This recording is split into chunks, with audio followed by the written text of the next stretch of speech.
La parole est à Madame Nathalie Goulet pour le groupe UDI-UC.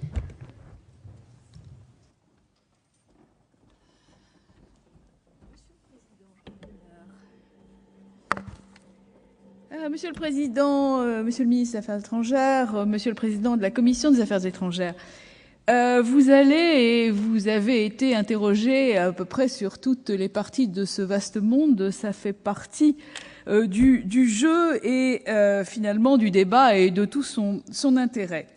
Dans un monde plein d'imprévus et d'intolérance prévisible, la multiplication des zones grises qui mériterait à elle seule tout un débat, ces zones où la gouvernance n'existe plus et qui laissent la place à tous les terrorismes. Mais voilà, moi je vais vous parler d'autre chose, Monsieur le Ministre, et pas probablement là où vous m'attendez. La politique étrangère de la France commence à la porte de nos ambassades. Et nos ambassadeurs sont la première vitrine de notre diplomatie. Et au risque de paraître un peu entêté, je souhaiterais vous poser un certain nombre de questions sur le recrutement, la formation et aussi finalement la façon dont nous gérons ce réseau de diplomates que le monde entier nous envie. Un petit mot sur mes amis les ambassadeurs thématiques, puisque nous avons été privés de la deuxième partie du débat budgétaire cette année. J'aurais pu vous faire sur ce point quelques propositions, victoire de l'optimisme sur l'expérience, comme disait Henri VIII à son 6e mariage. Je conteste, comme vous le savez, l'esprit et la méthode du recrutement de ces ambassadeurs. Au fur et à mesure des débats, j'ai pu obtenir des succès modestes et temporaire une fois leur suppression. Et récemment, lors du projet de loi de finances rectificative, le Sénat a adopté un amendement visant à obtenir un rapport sur le coût de ces ambassadeurs. Après 4 ou 5 ans, je n'ai toujours pas de réponse. Monsieur le ministre, vous n'êtes absolument pas en cause. Le système existait bien avant vous. Quels sont les critères de sélection? Faut-il être recalé du suffrage universel? Quel est le coût? Quels sont les rapports qui sont faits? À qui ces ambassadeurs thématiques rendent-ils des comptes? Qui évalue la nécessité de leur mission et de leur action? Nous n'en savons toujours rien. Je n'ai pas le mauvais goût de vous rappeler certains titres et certaines affectations. Plus récemment, le 11 septembre 2013, Madame Ledoux, ancienne députée de Champagne-Ardenne, ex-maire de Charleville-Mézières, a été nommée ambassadrice déléguée à la coopération régionale dans l'océan Indien. Je ne doute pas que cette mission ait été largement évaluée et absolument nécessaire. La Cour des comptes, d'ailleurs, s'intéresse de près à ces ambassadeurs thématiques, pas forcément pour ce qu'ils coûtent, mais comme étant un exemple emblématique d'une méthode périmée et non transparente de dépenses des deniers publics. En revanche, Monsieur le Ministre, je pense que ces ambassadeurs thématiques pourraient très bien trouver leur place dans l'architecture de notre diplomatie actuelle. Si nous avions donc examiné le budget de votre ministère, je vous aurais fait quelques propositions, je vais donc vous les faire maintenant. La région du Golfe Persique, par exemple, ou de l'Asie centrale, pourrait constituer des zones d'expérimentation tout à fait exemplaires, notamment en matière culturelle. Il est tout à fait intéressant, il serait tout à fait intéressant d'avoir un ambassadeur thématique culturel, par exemple, dans les pays du Golfe, un seul ambassadeur pour toute la région, qui pourrait, en parlant arabe bien entendu, dupliquer le travail d'un pays sur l'autre dans une zone où notre coopération culturelle se multiplie et se dupliquette, en réalité. Se duplique, oui, dupliquette, c'est anglais.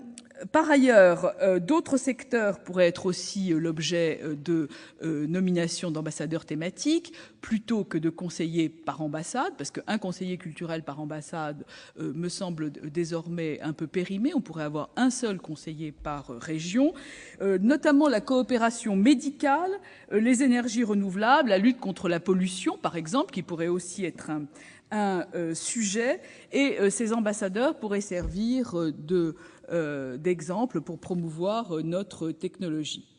S'agissant de notre réseau diplomatique, 6 ambassadeurs sur les 22 pays de la Ligue arabe parlent arabe, monsieur le ministre. Et le dernier changement de notre ambassadeur aux Émirats arabes unis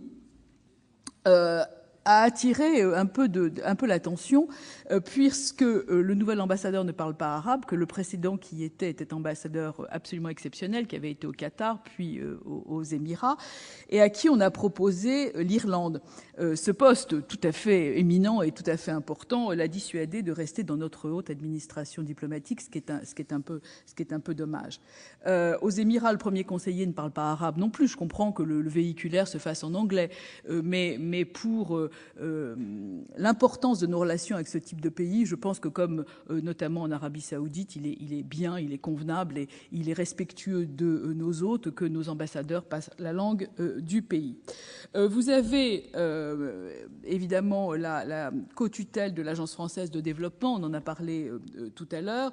Là aussi, Monsieur le Ministre, comment pensez-vous mettre en place ces outils d'évaluation que nous réclamons depuis des années et qui ne sont toujours pas en place et qui constituent quand même une pierre angulaire de l'argent du contribuable que nous dépensons volontiers pour cette aide au développement dont nous savons combien elle est importante, mais en même temps, nous n'avons toujours pas la possibilité de mettre en place ces outils d'évaluation. Je voudrais simplement vous citer un dernier exemple en date.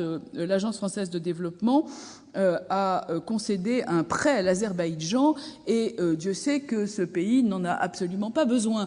Donc, je pense que là aussi, la co-tutelle avec le ministre chargé du commerce extérieur est important et je pense qu'il faut absolument, dans notre architecture, mettre en place ces outils d'évaluation. Merci.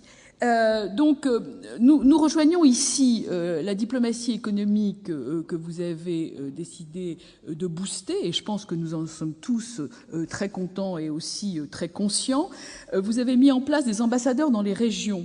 Et vous avez aussi confié à certains de nos collègues élus des missions en Chine, en Algérie ou dans les Balkans. Je regarde avec intérêt et jalousie ces nominations. Oui, mais j'ai au moins le mérite de ne pas avoir d'hypocrisie. La jalousie, c'est très féminin. Et c'est parfois légitime. Donc, est-ce que sur ces deux dossiers, vous avez déjà des évaluations ou des retours? Ce serait aussi intéressant. Et pour conclure, Monsieur le Ministre, je ne vous parlerai pas de l'Iran. Je ne vous parlerai pas de l'Iran, pays pour lequel, vous le savez, j'ai les yeux de Chimène, mais j'aimerais quand même vous parler de l'Azerbaïdjan. Oui, il fallait que ça arrive. Vous avez promis, Monsieur le Ministre, une visite à Bakou. Notre pays détient le record Guinness de l'absence de visite du ministre des Affaires étrangères dans ce pays. Ça fait 17 ans qu'aucun ministre des Affaires étrangères ne s'est rendu à Bakou. Et en 17 ans, l'Azerbaïdjan a changé. C'est un pays important pour la stabilité énergétique, c'est un pays important pour la stabilité politique. Dans ce pays du Caucase si prompt à s'enflammer, c'est probablement l'allié le plus sûr de la France et de l'Europe. D'ailleurs, les accords de coopération les plus larges possibles sont en pleine signature et c'est tout à fait légitime quand on voit ce qui se passe avec l'Arménie et l'Ukraine et aussi la situation difficile en Géorgie, où le Premier ministre a démissionné au profit d'un autre Premier ministre avec un nouveau président de la République, dont on ne peut pas dire que son expérience internationale soit majeure. L'Azerbaïdjan fait quand même figure de pays essentiel dans cette zone, en tous les cas, que ce soit pour l'approvisionnement énergétique ou pour la stratégie de l'Europe et de la France. Et les conditions économiques avec lesquelles nous travaillons avec l'Azerbaïdjan sont aussi extrêmement satisfaisantes. La France co-préside le groupe de Minsk. La France co-préside le groupe de Minsk et les 3 coprésidents du groupe de Minsk avaient convenu qu'il n'était plus possible de maintenir le statu quo de cette situation, de ces 7 provinces occupées autour du Nagorno-Karabakh, dont je ne parle pas, parce que là c'est vraiment aussi compliqué que Jérusalem. Disons que les 7 provinces, en tous les cas, qui entourent le Nagorno-Karabakh, sont des provinces officiellement reconnues comme étant des zones occupées par l'Arménie.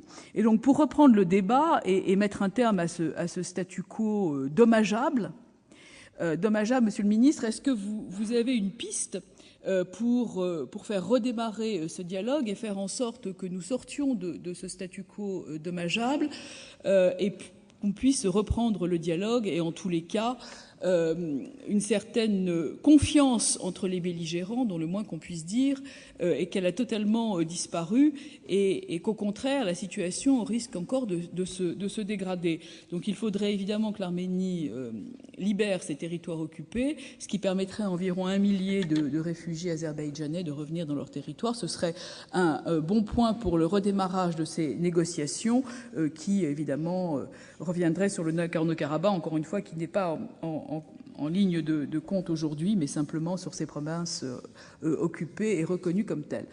Monsieur le ministre, j'en aurais pratiquement terminé en vous disant que même si nous pouvons diverger sur un certain nombre de points de vue, quand nous sommes les uns et les autres en dehors de cet hémicycle et à l'étranger, nous sommes tous solidaires de la position de la France, que certains de mes collègues qui ont voyagé avec moi, où nous avons voyagé ensemble, peuvent en témoigner, même dans les moments les plus difficiles. Je voudrais vous dire aussi que nous soutenons votre action et que vous pouvez accorder la plus grande confiance à la diplomatie parlementaire, qui n'est pas maladroite. Merci. Merci, chers collègues.